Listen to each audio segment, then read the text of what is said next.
Libéria, um país africano que nunca foi colonizado e que, além de ter essa marca, a nação também é responsável por outra singularidade no continente, dessa vez no futebol. É do jogador que teve seu auge nos anos 90 que estamos falando. Longe de ser um jogador comum, jogou em grandes clubes do futebol mundial, como o poderoso Milan. É ele, George Weah. Se engana quem acha que os únicos grandes feitos dele foi atuar em potências do futebol europeu. Negativo. Craques que brilharam no mundo do futebol não conseguiram alcançar o grande feito de George Weah. Feito esse que orgulha seu continente e sua terra natal, tão amados por ele. Esse feito é o prêmio de melhor jogador de futebol do mundo.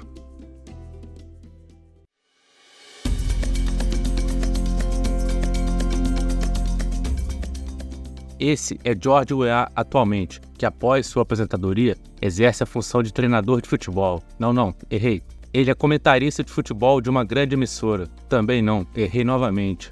Por mais que essas são opções que uma boa parcela de ex-jogadores seguem após a aposentadoria, Weah seguiu um caminho que sim, alguns ex-jogadores também seguem, o da política. Porém, não é qualquer cargo que ele ocupa atualmente não. Ele é presidente do país, que é conhecido como a Terra dos Libertos, a Libéria. George Talon Mané Opong Usman Weah, vamos ficar com George Weah mesmo, que nasceu em 1966 na carente e perigosa região de West Point, na capital Monróvia. Deu seus primeiros passos em sua carreira profissional no futebol, no qual sempre atuou como um atacante veloz e ágil na própria Libéria, no Mighty Barole. Após sua passagem pelo Barole, foi para o rival Invincible Eleven. Porém, ele começou a aparecer para o mundo do futebol em 1988, quando já fazia parte da seleção nacional e atuava pelo Tonnerre Yaoundé, time da capital de Camarões. Os olhos da Europa, que é o grande centro do futebol mundial, onde os maiores craques do futebol atuam, começaram a observar o Weah, mais especificamente o lendário técnico do Arsenal, o francês Arsène Wenger, que em 88 era técnico do time francês Mônaco. Nesse mesmo ano, Wenger o levou para o time do Principado. Começava aí, no verão de 88, a trajetória de George no velho continente. No time monegasco, além de marcar um rápido hat-trick de 19 minutos, ele também foi vencedor de uma Copa da França. 4 anos após sua chegada no Mônaco, ele se transferiu para o time da capital francesa, clube que na época não era abastado financeiramente como hoje, é o PSG. Na Cidade Luz, como é conhecida Paris, depois de conquistar um campeonato francês e marcar mais de 50 gols em 138 partidas, em 1995, o ano de seu auge, antes do início da temporada europeia de futebol, Weah sai de Paris indo para a cidade da moda, Milão, na Itália, para atuar no poderoso Milan. Campeonato italiano, que nos anos 80 e 90 era o grande campeonato europeu da época, como nomes de Van Basten pelo Milan e Maradona pelo Napoli. São alguns exemplos de craques que atuaram nessa época na Itália.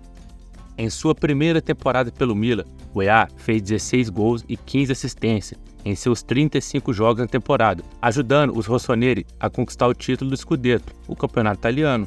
Suas atuações no ano de 95, do fim da passagem do PSG ao início do Milan, foi o que credenciou a ganhar pela terceira vez o prêmio de jogador africano do ano. E claro, a sua maior glória individual como jogador, não só sua, mas também da Libéria e da África individualmente no meio do futebol.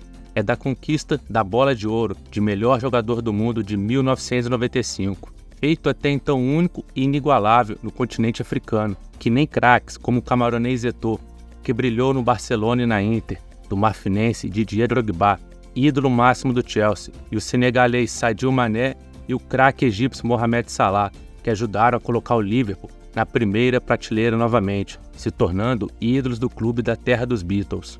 Jogadores esses, citados anteriormente, são alguns dos craques africanos que surgiram após o Weah, que mesmo conquistando troféus e atuando em altíssimo nível, nunca realizaram o feito de George Weah, o de conquistar o prêmio de melhor jogador do mundo.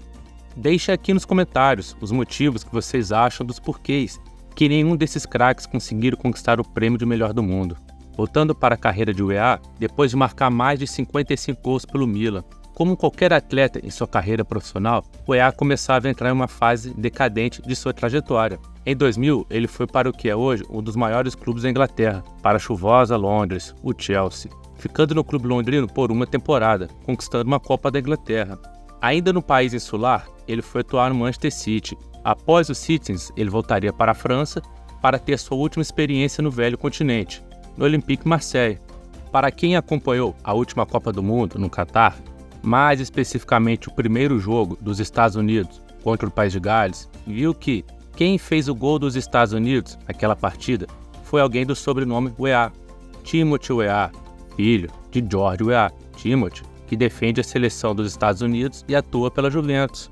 Certamente, George ficou orgulhoso de ver seu filho em uma Copa do Mundo, ainda mais de marcar um gol, torneio que George nunca sequer conseguiu disputar, devido ao baixo nível técnico da seleção liberiana. Esse fato de nunca ter disputado uma Copa do Mundo o coloca no hall de grandes craques que nunca tiveram essa oportunidade. George Weah, que hoje é presidente da Libéria, em que ele tem um grande desafio de melhorar a condição de seu país, que infelizmente em vários rankings, como o de IDH, figura entre as piores posições. País esse que, apesar de não ter tido que lutar contra colonizadores por sua independência, em seus pouco mais de 200 anos de existência, foi cercado de turbulências, como as duas guerras civis que assolaram o país entre os anos de 1989 a 2003. Como jogador, Weah colocou o continente africano em evidência no mundo do futebol, ganhando o prêmio de melhor jogador do mundo de 95, mostrando que a África também produz grandes craques. Sendo assim, George se tornou o orgulho do continente africano e principalmente do seu país, da Libéria, nome que significa Terra dos Libertos. Porém, no mundo do futebol, esse país pode ser conhecido tranquilamente como a Terra de George Weah.